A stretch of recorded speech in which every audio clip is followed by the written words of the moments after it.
Do you think your parents had an ordinary life? Let me tell you something. You probably only know 10% of it. And your kids and your grandkids only know 10% of it. Your grandkids maybe 3% of it. They only know you when you're old, like me. The stories your parents think are boring, do they think their stories are boring? Those are the exact family stories your kids will treasure most, and your grandkids. I've interviewed enough people about their life story to know this. The people who say my life is nothing special are usually the most fascinating, probably like you. You don't have to be a superstar, okay? Let's get over that. They just want to know the stories, your kids and your grandkids. I'm 69 years old. I'm Greg Colosi, by the way. I'm not a doctor, an attorney, a CPA. I don't even have a college degree. I got my degree in the School of Life, as you have. I started businesses. I've written books, 6 books, raised kids, and now I'm a grandfather. I've seen what families regret and what they're grateful for. And here's what I know. Every so-called ordinary life story becomes priceless later. In this video, I'm going to show you why your parents' ordinary life is actually a powerful legacy, like yours is, and why capturing those family stories matter more than you think. So I'm posturing this towards your parents, but I want you to think about it as you are the parent to your kids. These are the things you wish you asked your parents, and these are the same questions your kids and grandkids wish they ask you. Reason number 1, we only see the surface. Most kids know the highlight reel. They don't know the struggles. They don't know the sacrifices you made. They don't know what you were thinking at 30 or what their mother gave up at 40. A real life story goes deeper than birthdays and job titles. That depth is what turns memories into legacy.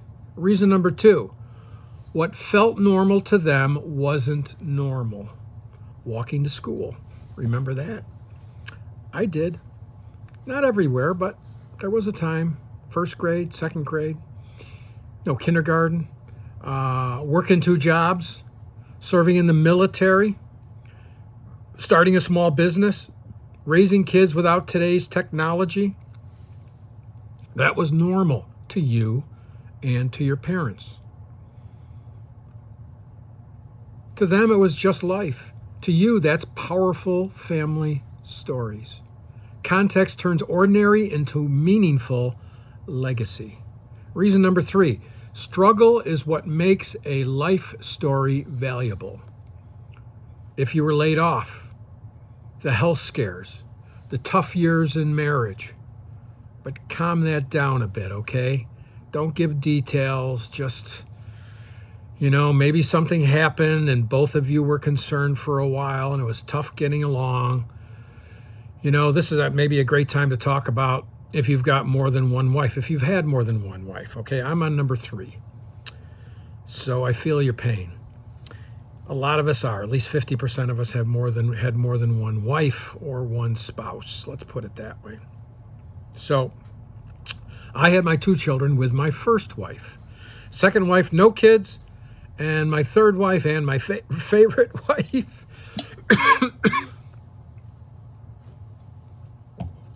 no kids. So in my life story, I do talk about my kid's mother, but I'm very vanilla, okay? I ran into somebody that wrote their life story. I didn't do it because I would have advised him. He talked about his ex-wife to his 2 daughters. And he said, I want him to know the truth. Well, whose truth? Okay, that's your truth. Her truth is different. You just stay away from it, okay? Here's what I did. I mentioned my ex-wife a few times nicely, and then I put a bunch of pictures in when they were little. I was with their mom, and they were with us, okay?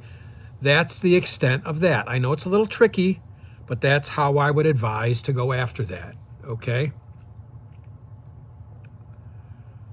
Okay, the details disappear fast. Reason number 4.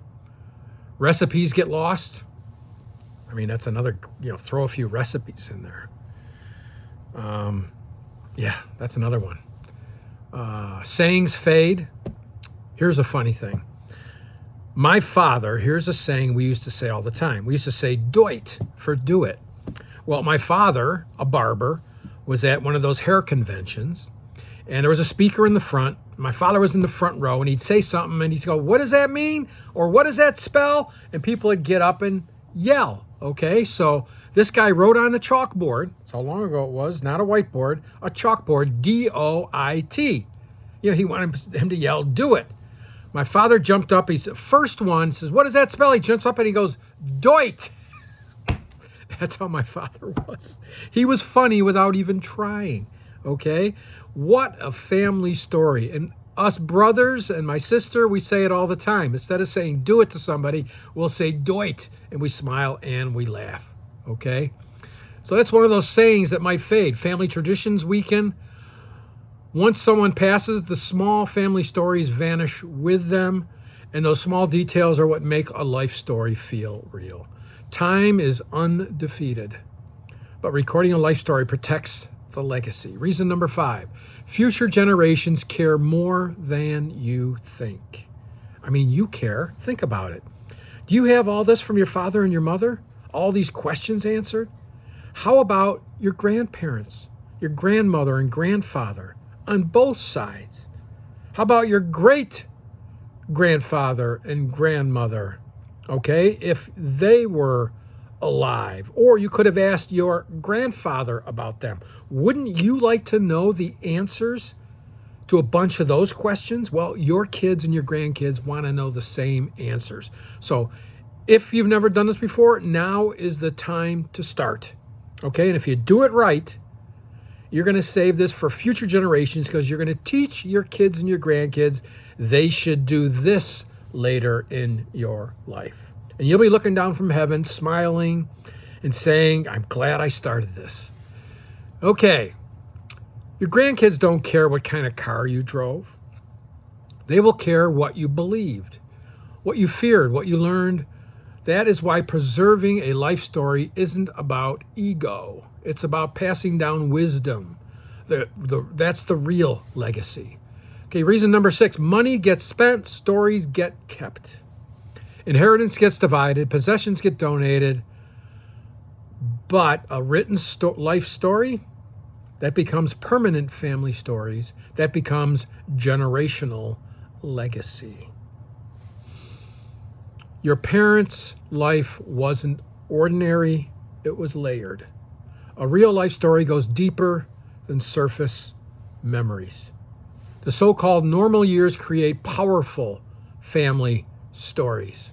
Preserving those stories builds a lasting legacy.